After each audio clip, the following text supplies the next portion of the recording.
People online over-exaggerate. It's pretty tame and amazing psych stimuli. I don't know what I watch, but it's good and bad in the same time. 10 out of 10, I regret it. As disturbing as this is a rare kind of experience in film. One of the greatest movies ever made. It's easy to dismiss it, but I think its impact and relevance is still felt in cinema and the world. There's a certain type of movie that people don't just recommend. They warn you about it. Like, it comes with a disclaimer, yeah, it's really good, but it's messed up, or my personal favorite, you probably won't be able to handle it. And I don't know, something about that has always rubbed me the wrong way. Because when did being able to tolerate something automatically make it meaningful? And before I get into this, I am not going to break down every disturbing scene. I'm not going to try to shock you. Because believe me, there are plenty of creators who've already done deep dives on these films. Like Serbian film, Salo, 120 Days of Sodom, Midori. That's not what I'm trying to do. And I also want to give a quick trigger warning. I'll be referencing films that deal with heavy themes like violence and abuse. But nothing graphic will be shown or described. With that said, let's get started. I actually really like dark movies. I like movies that make you uncomfortable, that sit with you, that make you think about things you'd rather not think about. But there's a difference between a movie that's heavy and a movie that's just empty and cruel. And I feel like people pretend that that difference doesn't exist. Like, take Saving Private Ryan. That movie, for me, is one of the hardest movies I've ever had to go through. And it's not hard to watch just to prove a point. It's trying to show you something real, something human. The same thing with Schindler's List. I know I'm bringing up two very famous, well-loved Spielberg movies, but stay with me. That movie is devastating, but it has purpose, it has restraint. It knows when to pull back and let the weight of what you're seeing actually mean something. And it doesn't just show suffering, it makes you understand why it matters. Those films don't feel like they're punishing you for watching them. They feel like they trust you to understand them. Then there's the other kind. The kind that people swear is art. But the main thing you remember is just how much suffering there was. Like I mentioned earlier, Serbian film, Salo, 120 Days of Sodom, and my personal gripe, Midori Shoujo Tsubaki.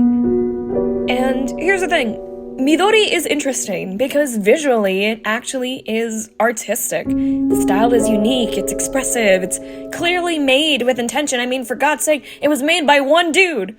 One Japanese dude named Hiroshi. And I think that's exactly why people defend it so strongly. I mean, it looks like something meaningful. But for me, style can't carry something that at its core, it's so relentlessly cruel. And the film puts its main character through constant suffering over and over and over again without giving you much space to process it, reflect on it, or understand it in a deeper way. It doesn't feel like it's exploring pain. It just feels like it's presenting it repeatedly and expecting that to be enough. And what makes it even more interesting is how it was originally shown. Like I said, the creator, Hiroshi, he screened it in underground settings, sometimes along carnival or freak show style exhibitions. Which, I don't know about you, but for me, it says a lot about how the film was meant to be experienced. Not something that's, I don't know, anything to reflect upon, but just something to look at. And you know, I think that context matters because at a certain point, it stops feeling like a story. It starts feeling like a situation you're just forced to sit through. And I'm sorry, calling that artistic doesn't make it automatically meaningful. And I'm gonna be so honest, like, if that's your main defense and you think, oh, it's supposed to make you feel awful, that's the whole point, okay, he did that.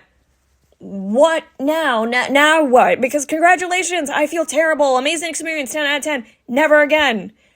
And I think that's what bothers me more, is the culture around these films. There's this weird pressure to respect them. Like, if something is disturbing enough, you have to take it seriously. And if you don't like it, it's not because the film failed, it's because you did. You're too sensitive. You don't get it. You couldn't handle it. And it's like, no! Some films are respected not because of what they say, but because people are afraid to say that they didn't get anything from them.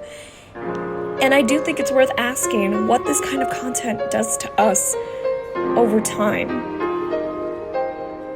And believe me, I'm not trying to be preachy, but it's just something that I've noticed time and time and again, because there's a difference between confronting something painful and just consuming it.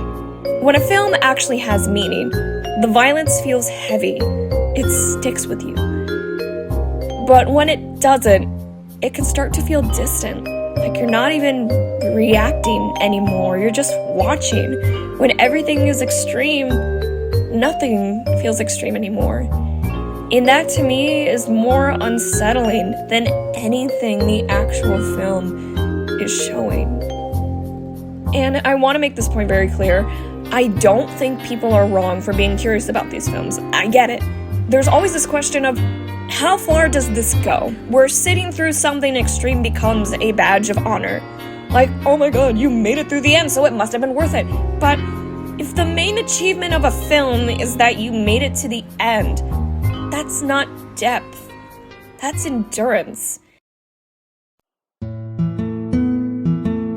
And for me, the difference is simple.